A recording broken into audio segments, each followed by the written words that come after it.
Good morning. Thoughts from the car today on this Tuesday. On the way to work today, I was thinking about self-sabotage and how I sometimes self-sabotage. Like in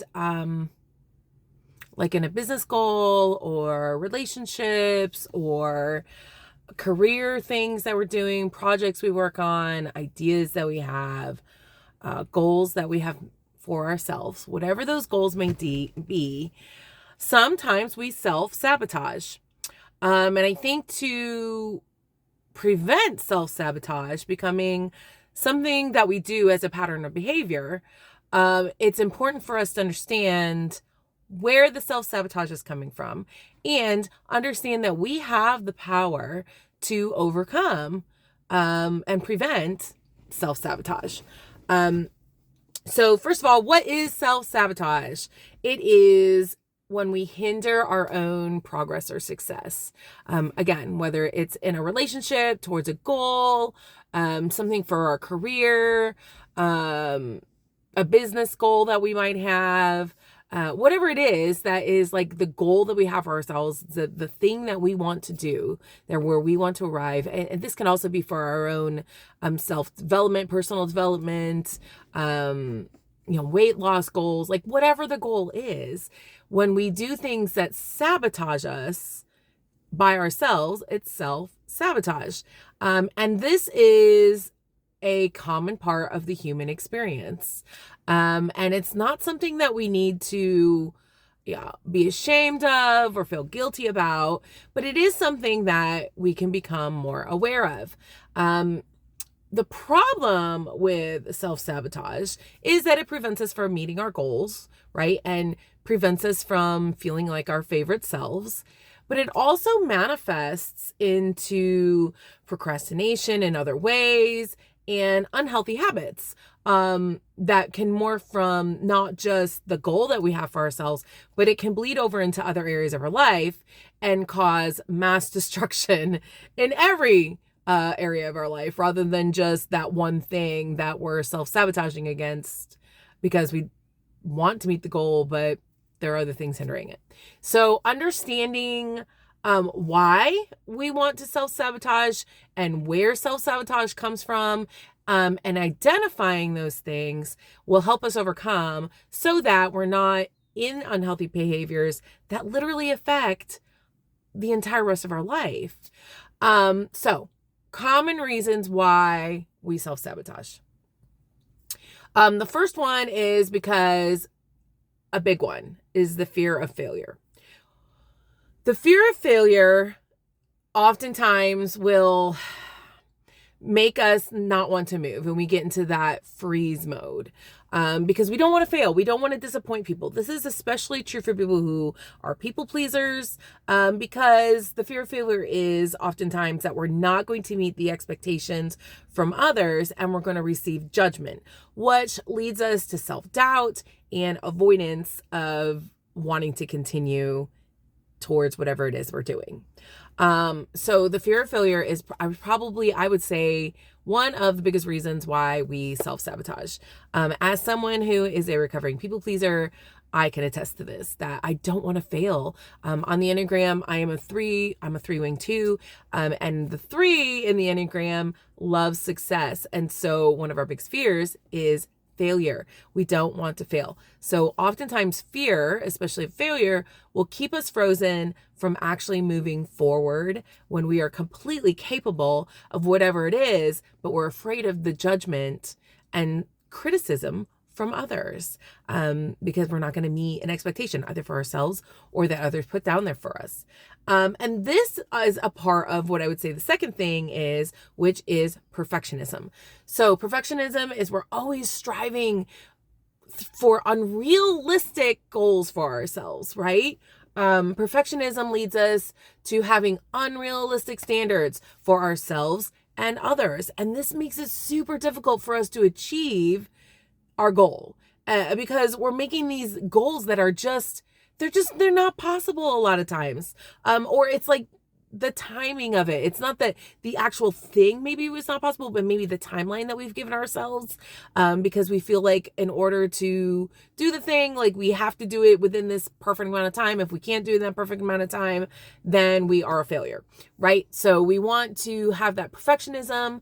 But the problem with the perfectionism is that this leads us to absolute frustration, and self-sabotaging. Like we have our self-critic, our inner critic is so mean to us when we don't do things perfectly.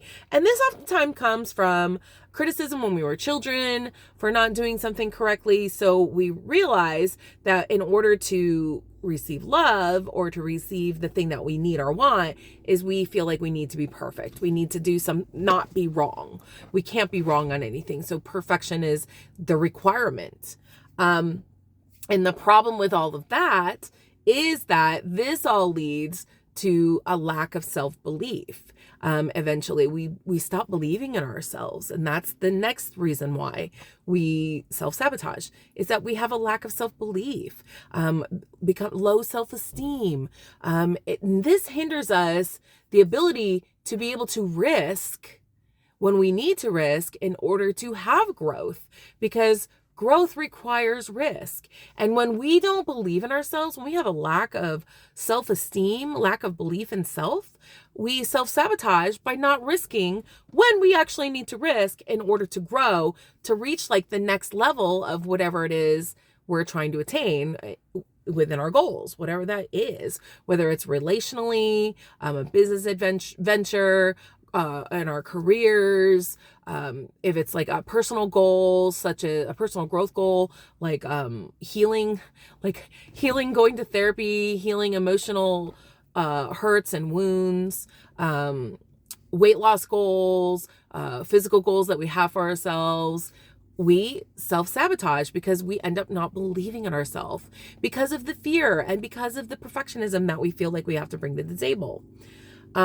I think the next common thing that happens for a lot of us, and because of all of these things, is then we procrastinate. So we procrastinate things, we put them off because we want to avoid the discomfort that the thing requires of us. So it requires us to risk. So what are we going to do? We're going to procrastinate it because we don't want to risk, because we don't want that uncomfortable feeling of possibly being wrong, which hits our perfectionism.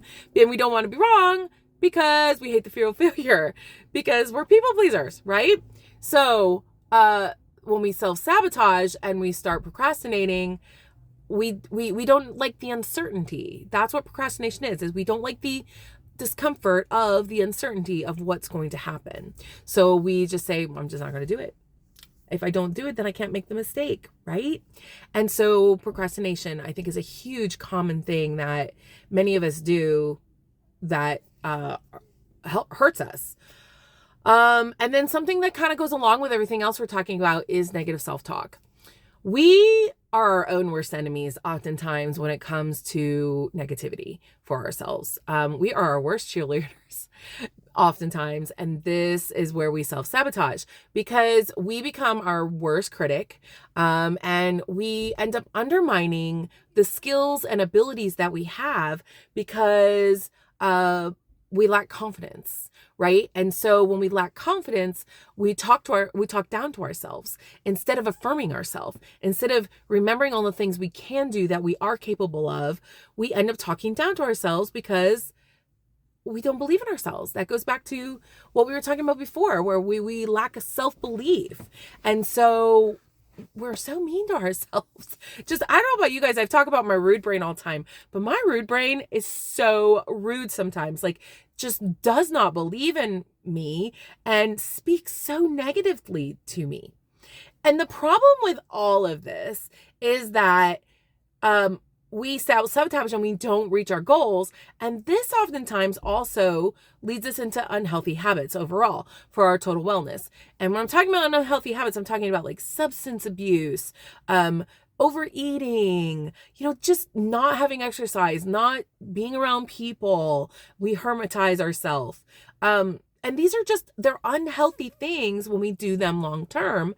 And they are part of how we sabotage ourselves. Because if we're not taking care of our bodies and our minds and our spirits, our souls, then we are not well. We have to, it's the trifecta. We have to take care of ourselves. And that means we cannot be abusing ourselves through substances and not getting out with people and not taking physically care of ourselves. That's how we self-sabotage. When we are not well in our minds and we are not well in our bodies, we are not able to follow through in our goals. So that's why we say we take walks, get that vitamin D, all those good, healthy things are not just people blowing air out of their mouths. They are for a function so that we can be successful in life, whatever success looks like for us, meeting our goals in life. So how do we prevent this? How do we stop self-sabotaging? How do we overcome all of these things? Because they're all valid things. Like, we all deal with these things. How do we overcome them? What can we actually do? Because we really do hold the power. How do we prevent this? I think the first thing is we have to identify our triggers. We have to identify what is it. We have to pay attention to situations, thoughts, ideas, emotions that lead us to self-sabotaging behaviors. What is it that triggers us a lot of times? Is it a certain situation? Is it a person? Is it, there's so many things. Is there trauma in our life that we haven't dealt with? Do we need to use some somatic practices in order to identify where in our body we are wounded and hurting, so that we can heal those things and be able to understand our triggers? Because we don't just ignore triggers. We don't avoid triggers. We have to face them head on and know what they are so that we can address them. I think the next thing is we have to challenge that self-talk. We have to challenge that inner critic. We have to challenge our rude brain and replace all those negative things that we say about ourselves and to ourselves with positive affirmation, with positive declarations. And we have to keep those in our mind. One of the practices that I do, just a practical thing, is I love to keep Post-it notes or like little index cards, little fun sayings that are positive things around me, on the mirrors, around my home, around light switches. Sometimes it's like scriptural type things or positive sayings or just beliefs and declarations and affirmations about myself that I need to believe, that help my belief of the good, of finding gratitude, of knowing the abundance that surrounds me. So we have to replace the negativity with positivity, and challenge that negative self-talk so that we can set realistic goals for ourselves. Because oftentimes, like I said before, we're setting these unrealistic goals and trying to strive for things that are just not achievable. So if we have long-term goals for ourselves, or big, hairy dreams, right?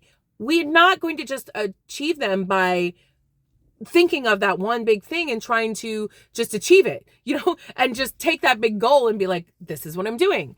We have to break it down into smaller goals, into smaller, realistic, achievable, short-term goals that we have for ourselves. And that helps us overcome the overwhelmed feeling that we end up getting when we're not there yet and we see it so far away. And as someone who is a visionary, that is probably one of my biggest hinders. I like to see the big picture. I see the big hairy goal. I'm going for the goal. And sometimes I forget the practical steps of breaking things down into the smaller goals. And here's the next thing that we can do: celebrate when we hit those goals. So sometimes we forget that those small goals, those small things that we're doing, the everyday things, we need to celebrate them.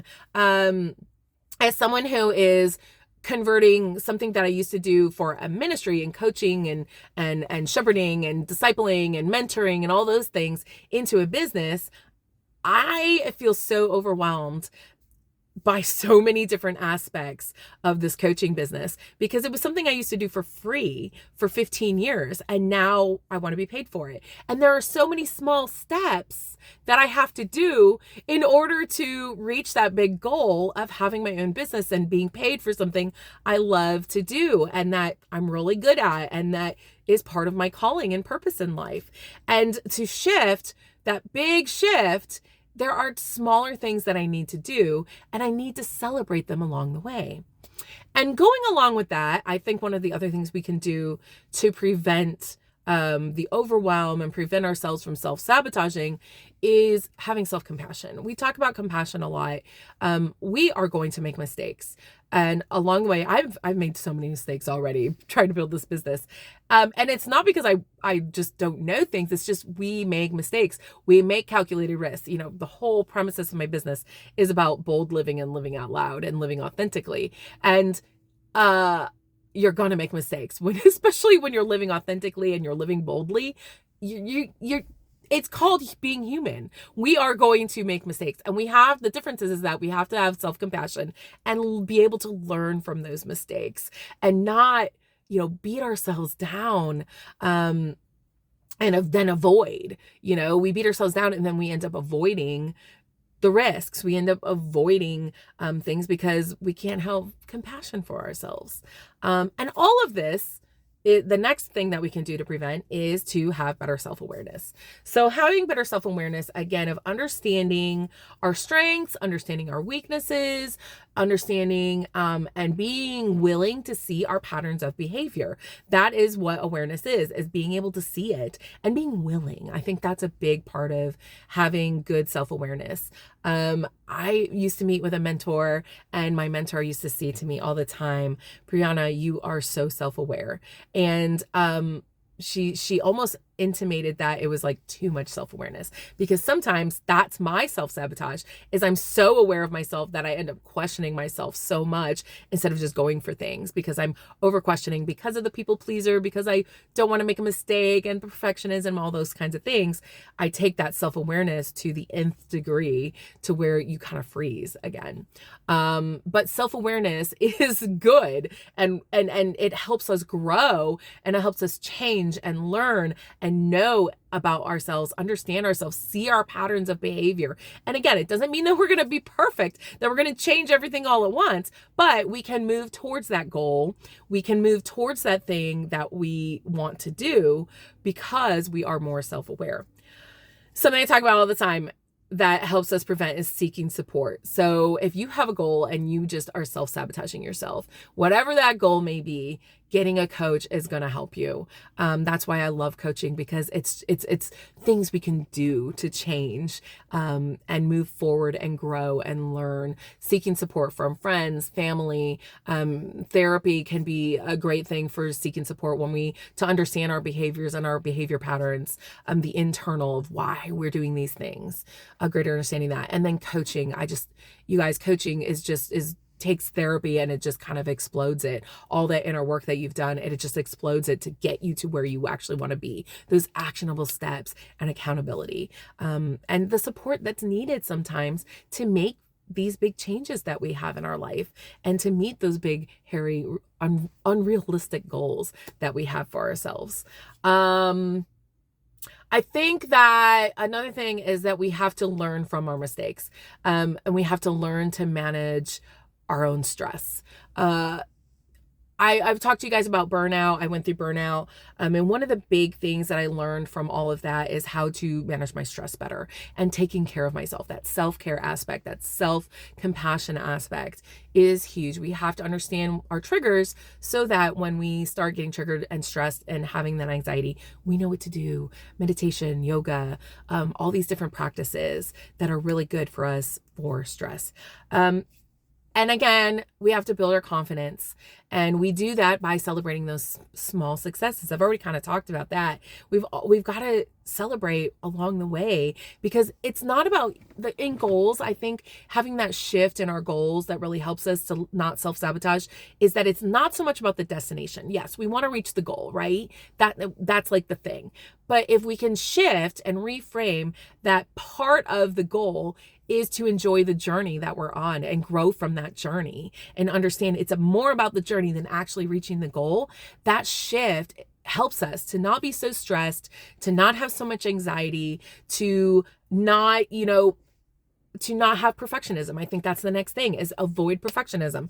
Again, we have to understand that mistakes are a part of the learning process, and we strive for excellence. Yes, we strive for excellence. I think that that's good and valid. We should always try to do our best, but also, again, that self-compassion and being gentle with ourselves and not kicking ourselves when we're down. We build the confidence in the ways that are good and healthy for ourselves. And I think the last thing is probably one of the most important, is to just take action. Especially if you find yourself to being someone who procrastinates a lot. Just taking the action, say, I'm going to do the thing, and then actually going and doing the thing, even if you mess it up, 9 times out of 10 is going to be so much better than just waiting. Yes, we have to wait sometimes, we have to be patient, but just taking the action and not allowing fear to hold you back, and just start small, and build that momentum. We don't have to do the big hairy thing all at once, but take one small step towards our goal is going to be better than taking no action at all. So we have to remember that this is a process, that progress in itself is a process, and progress is not linear. Sometimes we go up, sometimes we go down, but as long as we're seeing the graph go towards our goal, we are in the right place. So your challenge for today is identify where you are self-sabotaging yourself in one of your goals. And if you would like support for that, as always, DM me.